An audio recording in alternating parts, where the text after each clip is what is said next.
कान व आँख खुले रखें। जो प्रत्यक्ष रूप से दिख पड़ता है वही सब कुछ नहीं है। इसके अतिरिक्त भी अपने इर्द गिर्द ऐसा बहुत कुछ भरा हुआ है जिसकी जानकारी सूक्ष्म निरीक्षण, परीक्षण एवं अन्वेषण से ही जानी जा सकती है। इस विधा को विकसित ना किया जाए तो हमारा ज्ञान पुरातन मान्यताओं और किंवदंतियों तक ही सीमित रह जाएगा। खुली आंखों से सौरमंडल के 5 ग्रह हमें दिखते हैं। बुध, शुक्र, मंगल, बृहस्पति और शनि। सूर्य इनका केंद्र है। पृथ्वी पर हम रहते हैं, इसलिए उसकी उतनी ही भूमि देख पाते हैं जो आंखों या दूरबीनों की पकड़ में आती है।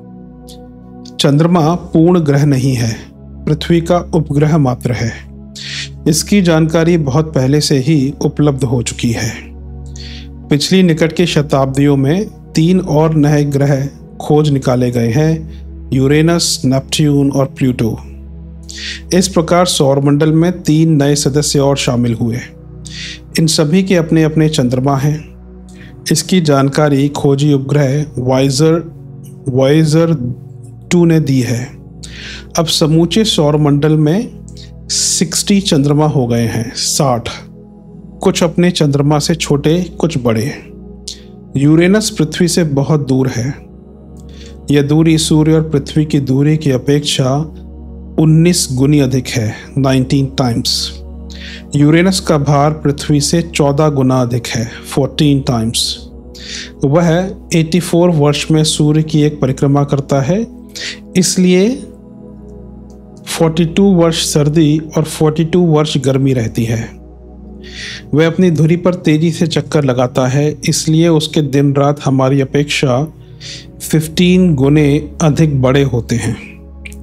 यूरेनस की चाल अन्य ग्रहों की तुलना में उल्टी समझी जाती है। वहाँ पश्चिम से सूर्योदय होता है और पूरब में अस्त। उसके ऊपर 20 किलोमीटर ऊंचा हाइड्रोजन और मीथेन का मिश्रित वायुमंडल है। साथ ही उसके 15 चंद्रमा भी हैं जो बारी बारी से निकलते हैं और कभी कभी एक साथ भी। उल्काओं में न केवल धातुएं, चट्टान और रसायन मिले हैं, वरन ऐसे जीवकोश भी पाए गए हैं जो जीवन को स्वतंत्र रूप से अस्तित्व में लाने के आधार हो सकते हैं।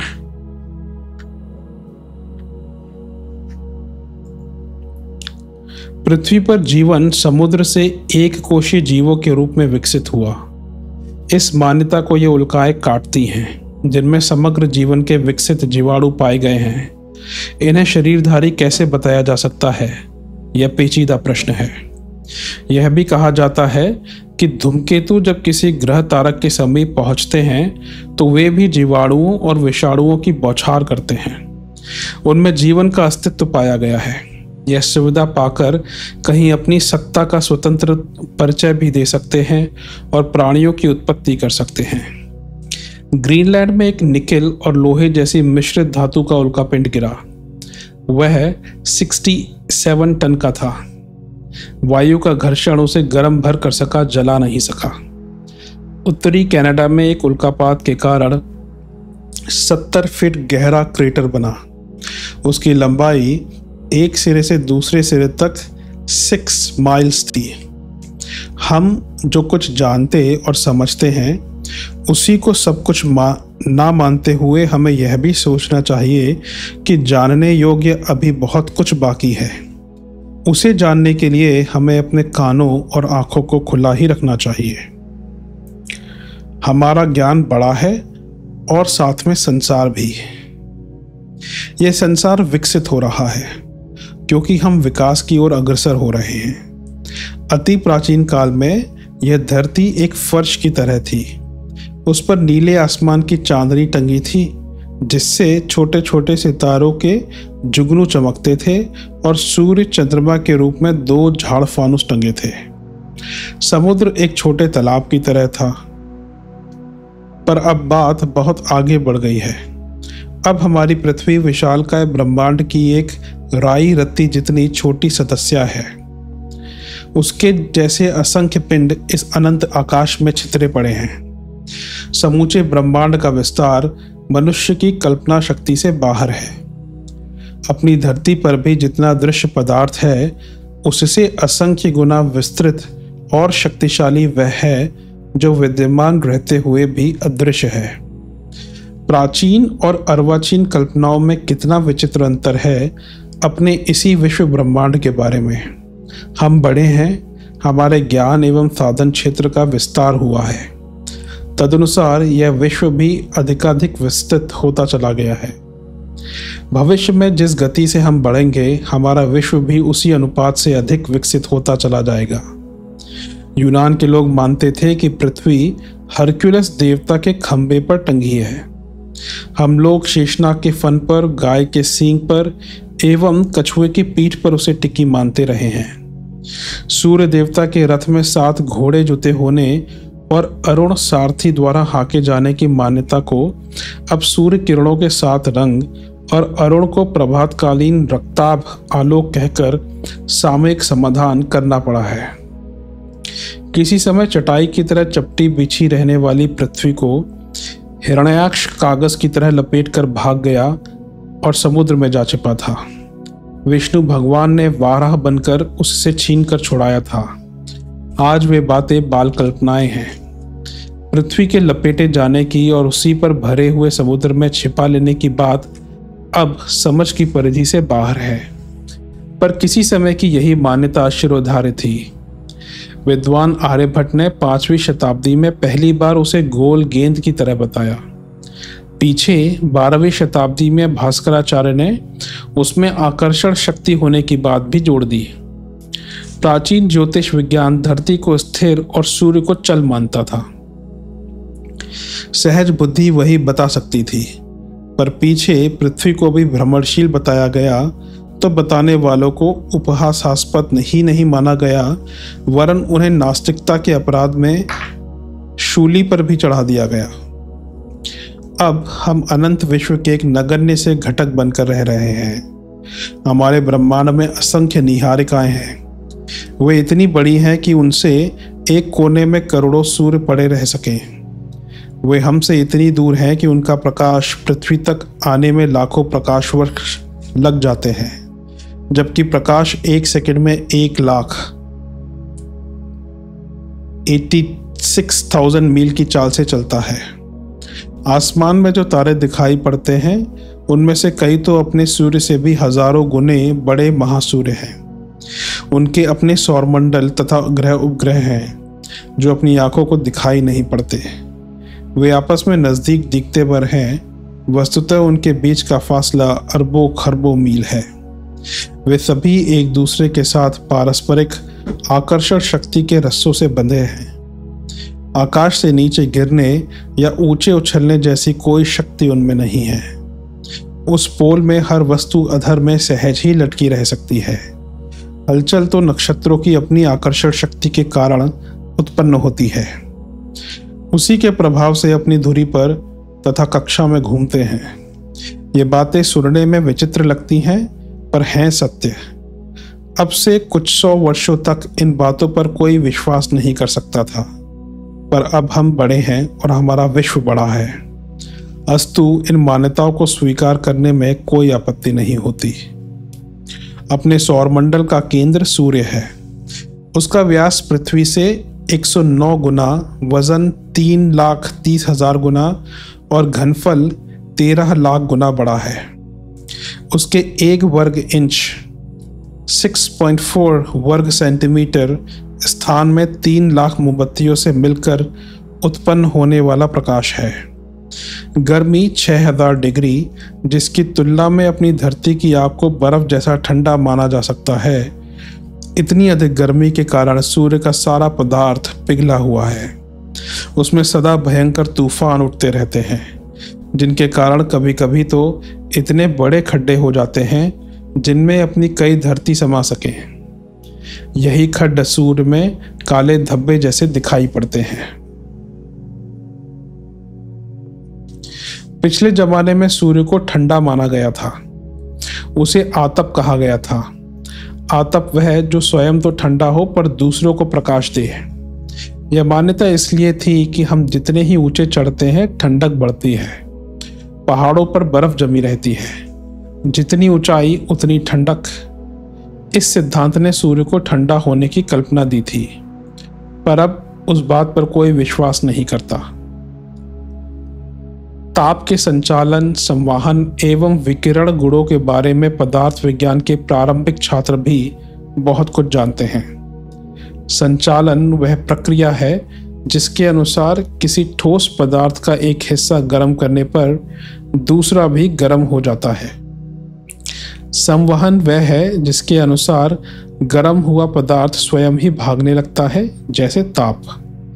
तीसरी क्रिया विकिरण वह है जिस पारदर्शी पोल को चुपचाप पार करती हुई गर्मी अंत में जहां टकराती है उसी जगह को गर्म करती है। सूर्य की गर्मी 9 करोड़ मील की पोली हवा रहित जगह को पार करती हुई चुपचाप चली आती है, पर जब पृथ्वी से वे किरणें टकराती हैं तो भूतल गर्म हो उठता है। धरती को छूकर जो ताप उत्पन्न हुआ वह ऊंचाई की दिशा में धीरे धीरे कम होता जाता है और ऊंचे पहाड़ों की चोटियों पर बर्फ जमने लगती है। भूतकाल में यह जानकारियां उपलब्ध न रहने को आतप अर्थात मात्र दूसरों को गर्मी देने वाला कहकर संतोष करना पड़ा होगा। सौर परिवार का सबसे निकटस्थ ग्रह बुध है, इसके बाद शुक्र, इसके बाद हमारी पृथ्वी, फिर मंगल, इसके बाद क्षुद्र ग्रहों की एक पूरी पट्टी है जिसमें हजारों अवान्तर पिंड चक्कर काट रहे हैं। इनमें बड़े से बड़ा 470 मील्स का और छोटे से छोटा 550 गज का नापा गया है। इससे छोटे भी कुछ हो सकते हैं जो अभी देखे नहीं जा सके। इसके बाद पृथ्वी, फिर शनि। प्राचीन काल में यही अंतिम ग्रह था। सूर्य से बहुत दूर पड़ जाने के कारण उसकी प्रदक्षिणा बहुत देर में अर्थात 29.5 वर्ष में पूरी हो जाती थी। सूर्य से बहुत दूर पड़ जाने के कारण उसकी प्रदक्षिणा बहुत देर में अर्थात 29.5 वर्ष में पूरी हो पाती थी। उसकी चाल पृथ्वी से अधिक है तो भी दूरी के कारण देर तो हो ही जाती है। इस देरी की चाल को कभी समझा गया और उसे शनैः शनैः, चर एवं मंद कहा गया। इन शब्दों का अर्थ होता है धीरे धीरे और धीमे चलने वाला। पीछे सौरमंडल के 3 सदस्य ग्रह और भी खोज लिए गए। यूरेनस वारुणी, जो पृथ्वी से वजन में 15 गुना और घनफल में 64 गुना बड़ा है, वह सूर्य की परिक्रमा 84 ईयर्स में पूरी करता है। नेपट्यून वरुण, यह पृथ्वी से 17 गुना भारी है। यह 135 वर्ष में परिक्रमा पूरी करता है। प्लेटो यम, यह सूर्य की परिक्रमा 300 ईयर्स में पूरी करता है। अपने ही सौरमंडल के ये 3 सदस्य अब और बढ़ गए हैं। इसका अर्थ यह नहीं कि वे पहले थे ही नहीं। हम बड़े हैं, हमारा ज्ञान साधन बड़ा है, तो फिर हर क्षेत्र में नए आधार मिलेंगे ही। उदाहरण के लिए अपने सौर परिवार में 3 और बड़े बड़े सदस्य आ मिले। चंद्रमा किसी जमाने में पूर्ण ग्रह था, उसे तारापति माना था। सौरमंडल के सदस्यों का ही नहीं, आकाश में चमकने वाले समस्त तारकों का वह अधिनायक था। अब नए तथ्य सामने आए हैं। चंद्रमा पूर्ण ग्रह नहीं, वह सूर्य की नहीं पृथ्वी की परिक्रमा करता है, इसलिए उसी का उपग्रह है। बहुत समीप, मात्र 2.5 लाख मील दूर होने के कारण ही वह बड़ा लगता है। सूर्य की तुलना में तो वह उसका करोड़वां हिस्सा भी नहीं है। आकार में पृथ्वी का 41वां और वजन में 81वां भाग है। आकार में पृथ्वी का 41th और वजन में 81th भाग ही है। उसका व्यास मात्र 2160 मील जितना उपहासास्पद है। वह पृथ्वी की परिक्रमा भर करता है, अपनी धुरी पर नहीं घूमता। इसलिए हमें सदा उसका लगभग आधा भाग ही दिखता है। उसकी ज़मीन बहुत ऊंची नीची है। सबसे ऊंची चोटी 27,000 फीट और उसमें 3,000 ज्वालामुखी फटने से बने बड़े बड़े खड्ड हैं। वहाँ न हवा है, न पानी और न हरियाली। दिन में खौला देने वाली गर्मी और रात में जमा देने वाली सर्दी पड़ती है। परिक्रमा करते समय जब वह हमारी पृथ्वी की आड़ में हो जाता है, तब अमावस्या के दिन दिखना बंद हो जाता है। क्रमशः ये आड़ जब कम ज़्यादा होती जाती है, तो उसी अनुपात से शुक्ल पक्ष में बढ़ना और कृष्ण पक्ष में घटना शुरू हो जाता है। पृथ्वी, सूर्य और चंद्रमा की अपनी अपनी अलग गतियां हैं।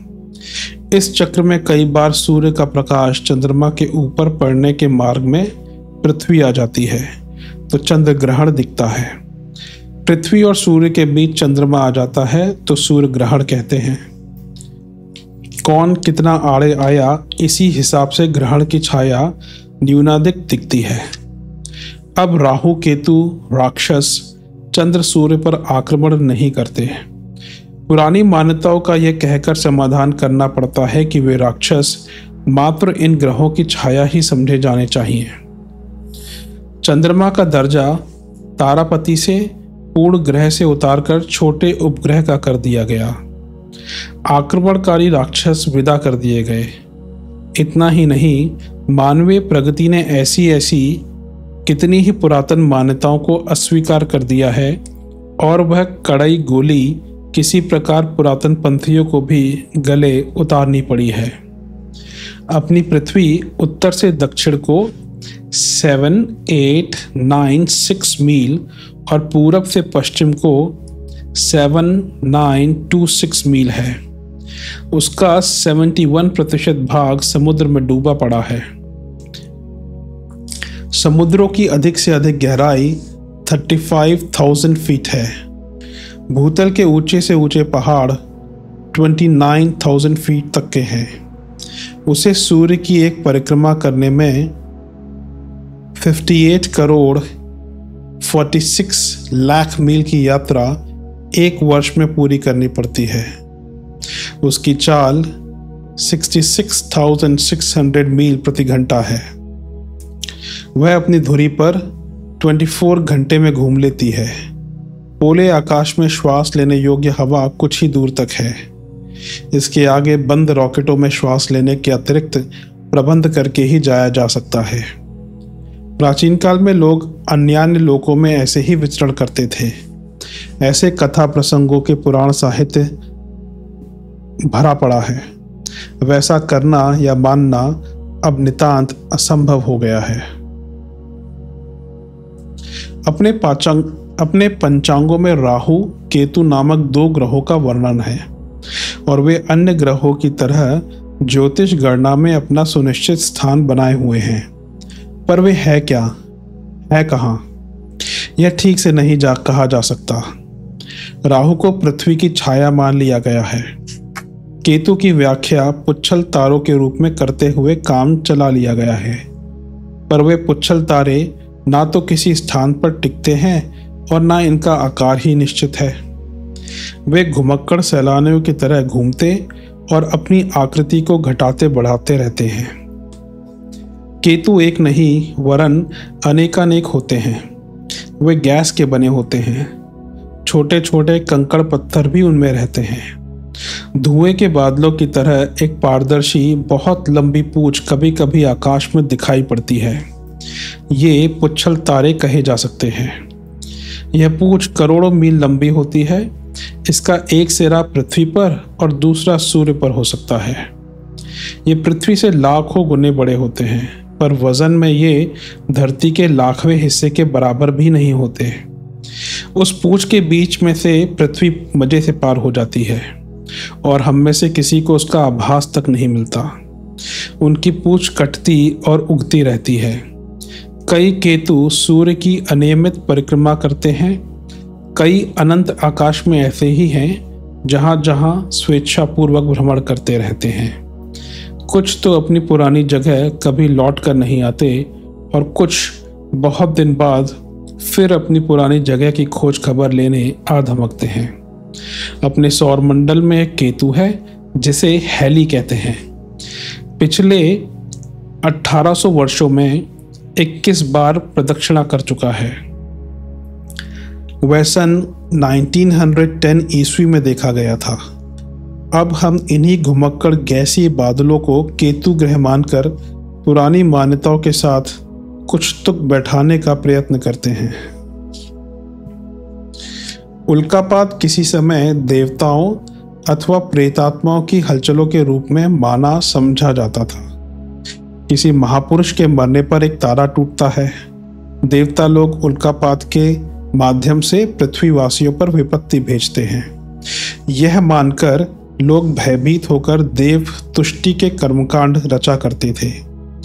उल्कापात अब प्रकृति की एक साधारण सी घटना है। अनंत आकाश में किन्हीं ग्रह नक्षत्रों के टूटे फूटे टुकड़े कंकड़ पत्थरों के रूप में रहते हैं। वे कभी पृथ्वी के वायुमंडल में घुस पड़ते हैं तो हवा के घर्षण से जलकर खाक हो जाते हैं। यह जलना और दौड़ना ही उल्कापात है। कभी कभी एक साथ सैकड़ों कंकड़ घुसते हैं तो आकाश में आतिशबाजी जैसी चलने लगती है। कुछ पिंड बहुत बड़े और अधिक कठोर होते हैं तो उनकी ऊपरी परत ही जल जाती है और अधजला हिस्सा धरती पर आ गिरता है। ऐसी उल्काएं संसार भर में जब जब गिरती रहती हैं। उनके छोटे बड़े नमूने अजायब घरों में प्रदर्शनार्थ रखे हुए मिलते हैं। उत्तर प्रदेश के जौलौन जिले में सन 1928 ईस्वी में एक 50 मन की उल्का गिरी थी और उससे 2 किसान तत्काल मर गए थे। उसकी आवाज़ 20 मील तक सुनी गई थी। एरिज़ोना अमेरिका में गिरी एक उल्का ने 1 मील चौड़ा और 700 फीट गहरा गड्ढा कर दिया था। साइबेरिया में 30 जून 1908 ईस्वी में सबसे प्रचंड उल्का गिरी थी। उसने 50 मील का जंगल जलाकर खाक कर दिया था। हजारों मनुष्य और पशु पक्षी मरे थे। अब इन उल्काओं को प्रकृति का साधारण सा खेल माना जाता है, देवताओं का आतंक नहीं। पृथ्वी आरंभ में आग के गोले की तरह थी। उसकी ऊपरी परत धीरे धीरे ठंडी होती गई और उस पर प्राणियों तथा वनस्पतियों का निवास संभव हुआ। तो भी उसके भीतर अभी भी प्रचंड गर्मी है। सारा पदार्थ पिघला हुआ है और कड़ाही में खौलते तेल की तरह खुद ब खुद बुदबुदाता रहता है। इसकी भाप अक्सर धरती की ऊपरी परत वेद कर निकलती रहती है। जिधर से वह निकलती है वहां या तो ज्वालामुखी फटते हैं या मामूली भूकंप आते हैं। ये हलचलें निरंतर होती रहती हैं। औसतन हर तीसरे दिन एक बड़ा और हर 10 मिनट बाद एक हल्का भूकंप पृथ्वी पर कहीं ना कहीं आता ही रहता है। इनके अनेक कारण होते हैं। समुद्र की तली से पानी रिसकर उस आग्नेय द्रव पदार्थ तक जा पहुंचता है तो उसकी भाप विस्फोट करती हुई ऊपरी सतह को फाड़ती है। नए पहाड़ों के भीतर जहां तहां गुफाओं की तरह बड़ी बड़ी पोल है, वे धसकती रहती हैं। पृथ्वी की ऊपरी पपड़ी सिकुड़ती रहती है। ऐसे ऐसे अनेक कारण ज्वालामुखी फटने अथवा भूकंप आने के हैं। कभी कभी समुद्र के भीतर भी ऐसे विस्फोट होते हैं जिससे नए टापू निकलते, पुराने डूबते तथा भयंकर समुद्री तूफान आते हैं। संसार में ऐसी पट्टियां भी मौजूद हैं जिनके क्षेत्र में अक्सर भूकंपों का तांता लगा रहता है। उन्हें भूगर्भ की सामान्य हलचलों में से एक सहज प्रक्रिया मान लिया गया है। हम प्रगति के पथ पर क्रमशः बढ़ रहे हैं। हमारा ज्ञान बढ़ रहा है। साथ ही पुरानी मान्यताओं के स्थान पर नए प्रतिपादनों की स्थापना करनी पड़ रही है। यह क्रम अनादिकाल से चला आ रहा है और अनंत काल तक चलता रहेगा। आज की अपनी स्थापनाओं में भी भविष्य में विकास क्रम के अनुरूप परिवर्तनों की श्रृंखला चलती ही रहेगी। हमें दुराग्रही नहीं होना चाहिए और पूर्वजों के प्रति पूर्ण आस्थावान रहते हुए भी यह मानकर चलना चाहिए कि भूतकाल में जो माना या कहा जाता रहा है वही अंतिम सत्य नहीं है। विकास क्रम के साथ साथ मान्यताओं का हर क्षेत्र में विकास उसी तरह होता रहेगा जैसा कि अपनी पृथ्वी और सौरमंडल संबंधी प्रतिपादनों के संदर्भ में हुआ है।